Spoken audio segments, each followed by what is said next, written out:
जैसे ही ऋषिवर आए, सब ऋषि आए तो बेटा मारकंडे चरणों में गिर गया।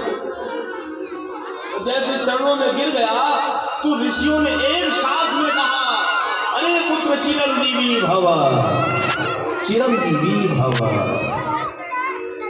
जैसे ही चिरंजीवी का वरदान दिया, ऋषि मरकंड कहने लगे, सब ऋषियों, ये मेरा बालक मारकंडे है और आज के तीसरे दिन ये मरने वाला है। आप तो कह रहे हैं चिरंजीवी भव, तो आपका वचन मिथ्या होगा या महादेव का वचन मिथ्या होगा?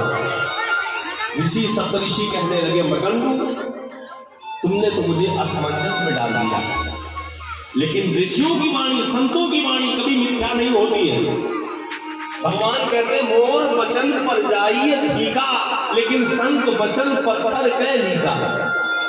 मेरा वचन, भगवान कहते, भले झूठा हो जाए, लेकिन मैं संतों की वाणी को कभी मिथ्या नहीं होने देता हूं, झूठ नहीं होने देता हूं। मृकंडू से सब ऋषियों ने कहा, इस बालक को मुझे दे दो। लेकर के मारकंडे को अपने साथ में चले और पहुंचे कहा, ब्रह्मा जी के यहाँ, ब्रह्मलोक में। ब्रह्मलोक, और मारकंडे की तो आदत है, बालक की आदत है, जब अपने वयोवृद्ध को देखता है तो प्रणाम करता है। जैसे ही ब्रह्मा जी को देखा, ब्रह्मलोक में दौड़ करके बालक मारकंडे ब्रह्मा जी के चरणों में गिर गया। ब्रह्मा जी ने जैसे छोटे से बालक को देखा, चरणों में पड़ा है, बेटा चिरंजीवी भव। जैसे ही ब्रह्मा जी ने कहा चिरंजीवी भव, सब ऋषियों ने कहा, मेरा तो काम खत्म, मेरा काम खत्म, आप जानो, आपका काम जाने। मतलब ब्रह्मा जी कहने लगे सब ऋषियों से, मतलब क्या है तुम्हारा? कहा, ये बालक आज के तीसरे दिन मर जाएगा।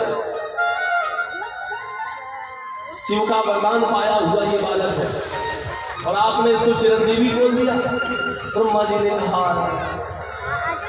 ये तो अपराध हो गया, लेकिन करें तो क्या करें?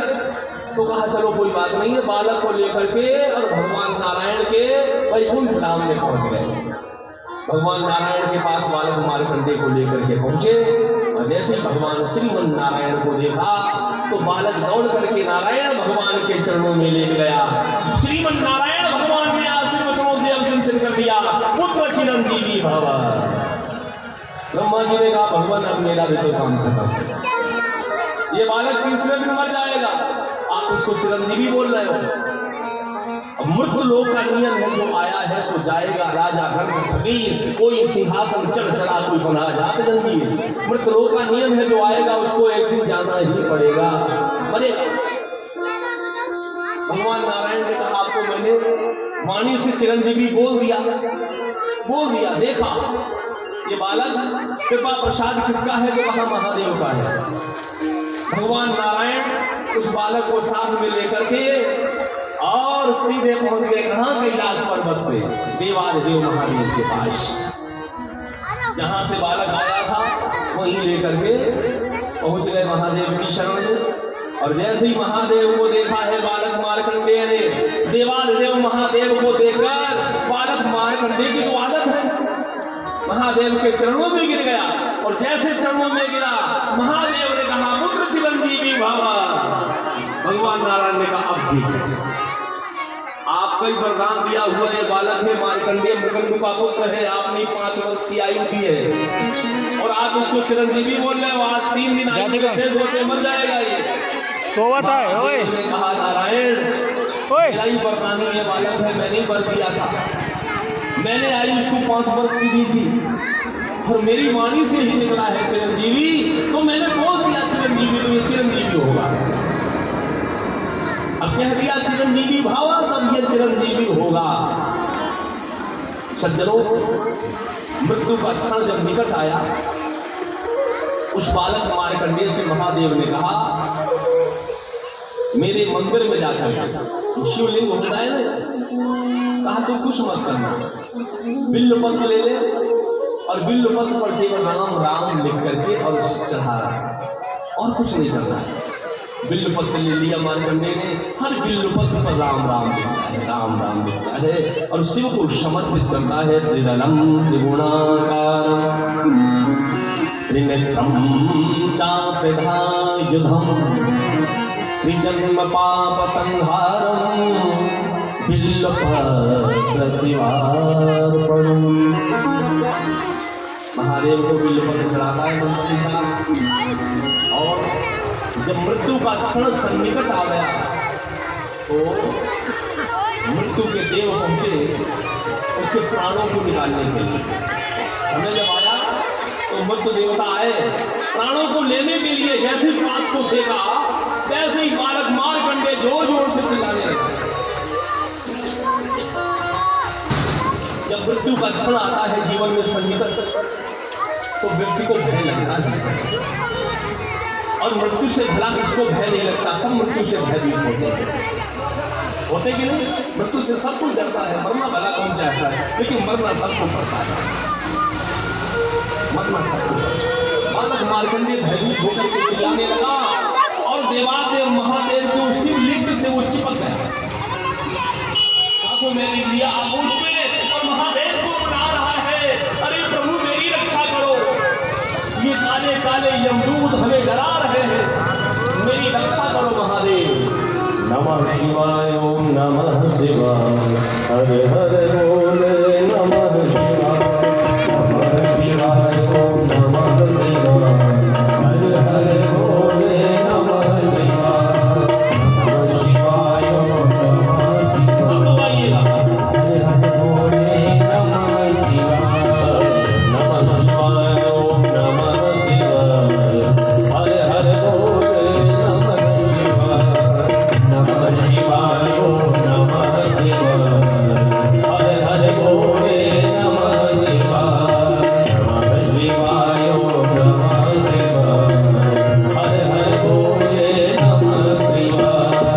नमः शिवाय ओम नमः शिवाय हरे हरे बोले नमः शिवाय नमः शिवाय ओम नमः शिवाय नमः शिवाय ओम नमः शिवाय हरे हरे बोले नमः शिवाय नमः शिवाय ओम नमः शिवाय हरे हरे बोले नमः शिवाय।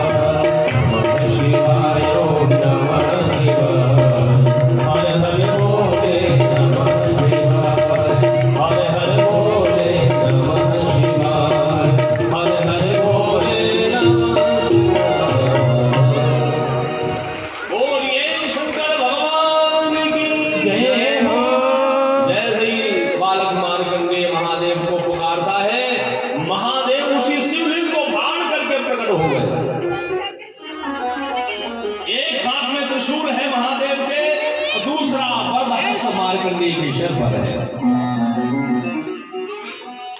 जैसे मृत्यु के देवों ने देखा महादेव के क्रोध को, मृत्यु के देव को भागे वहां से, भयभीत होकर धर्मराज को जाकर के बताया, भगवान मैं उस बालक को नहीं ला सका क्योंकि उसकी रक्षा के लिए तो महादेव वहां तत्पर है। धर्मराज आए और कहने लगे महादेव ये मृत्यु लोक का बालक है, इसको समय पर मरना ही पड़ेगा, आप इसमें बाधा क्यों पहुंचा रहे हो? महादेव ने कहा धर्मराज मैंने इसको चिरंजीवी बोल दिया है। धर्मराज कहने लगे मृत्यु लोक पर जाकर के कोई चिरंजीवी नहीं हुआ है, इसको मरना पड़ेगा। महादेव ने कहा कैसे मरना पड़ेगा? मैं अपनी आयु का आधा दान इसको दे रहा हूं, मैं अपनी आयु आधी इसको प्रदान कर रहा हूं। संकल्प कर दिया महादेव ने बालक मार्कंडेय को, अपनी आयु आधी प्रदान कर दी। और महादेव की आयु जानते हो 1,00,000 दिन महादेव का कैसे होता है? जब चारों युग एक बार बदल जाते हैं, चारों युग त्रेता सतयुग द्वापर कलयुग, ये चारों युग जब एक बार बदल जाते हैं तब महादेव का एक दिन होता है। और ऐसे ही चारों युग जब बदल जाते हैं तब एक रात होती है जिसको कल्प कहते हैं। एक कल्प ऐसे महादेव का होगा। सहस्र कल्प आयु ऐसे और आधा कल्प दे दिया। अपने जीवन का आधा आयु प्रदान कर दिया तो चिरंजीवी हुआ कि नहीं हुआ? इस मृतलोक पर 8 चिरंजीवी हैं,